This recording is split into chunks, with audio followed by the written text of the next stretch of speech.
Your first prosthetic limb, the biggest determining factor in that is when you're able to be healed enough for the sutures or staples to be removed. Some surgeons like to have compression on your limb even while those sutures are in on the incision site. Some prefer to wait until after that happens, but there's really not any way to start with your prosthesis until that occurs. Once your limb is well healed and it's intact, then we're able to start the process for a prosthesis. A lot of times that can be as short as 4 weeks, but if there's complications with healing, that can come up to 6 months. And those factors can vary on whether, you know, if it's a traumatic accident and you've got good circulation and you're, you know, Right. the rest of your body's healthy, you're going to heal quicker than if you've got some circulatory complications. Or an elective surgery for some other reason. I mean, when you Yes. have a planned elective surgery, you're more likely to heal up faster than if it's an emergency surgery. Keep in mind, if you do have circulation issues, the healing process can be longer. I think what's important to note there is it's not so much how fast you heal, just that you are healing and going in the right direction. In that downtime, the time waiting for your limb to heal, waiting for your prosthesis, there are a lot of exercises you can do. There are a lot of things you can do to help keep your strength. You can help to get your limb. Sound limb strength. You can get your limb ready for being inside of a prosthesis. And I can't stress this enough, is you want to be careful.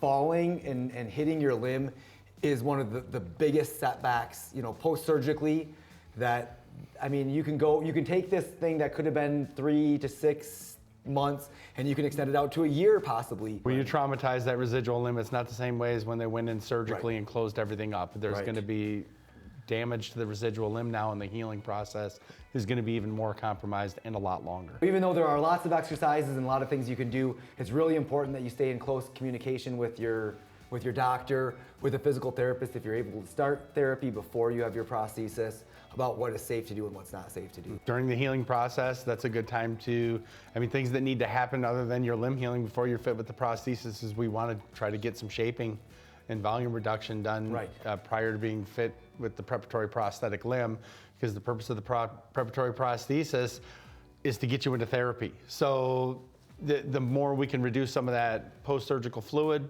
prior to fitting the preparatory prosthesis, the more likely it is we can maintain that fit for a longer period of time. We really don't want setbacks where when you start therapy, then you're getting adjustments to the prosthesis or having to get new sockets made, and you know, you might be out of therapy for a couple weeks while you're making adjustments to the prosthesis. The part that we have a lot more control over is once you've been cleared by your surgeon to begin using a prosthesis.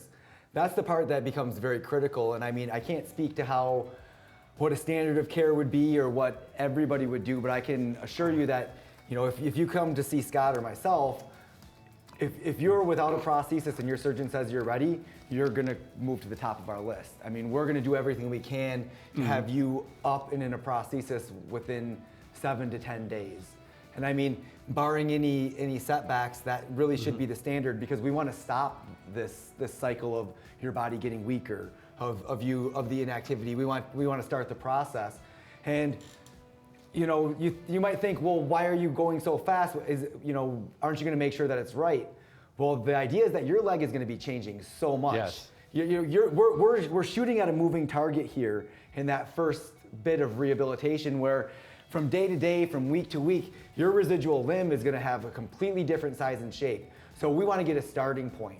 And then we're going to maintain regular visits. We're going to keep frequent follow-ups while you're on the preparatory prosthesis is so important. I mean, possibly even weekly if possible or necessary, to keep up with those changes, so that, as Scott was talking about, you know, we're using the preparatory prosthesis to shape your limb, that we're actually driving that change and we're making your limb kind of the right size and shape so that it'll be ready for the definitive prosthesis when when its time comes. I mean, oftentimes we hear people, they're in 15 ply of socks wearing their preparatory prosthesis. They're not seeing the prosthetist regularly for adjustments. Then after 4 months, they think it's like a magical return date to get their definitive prosthetic limb.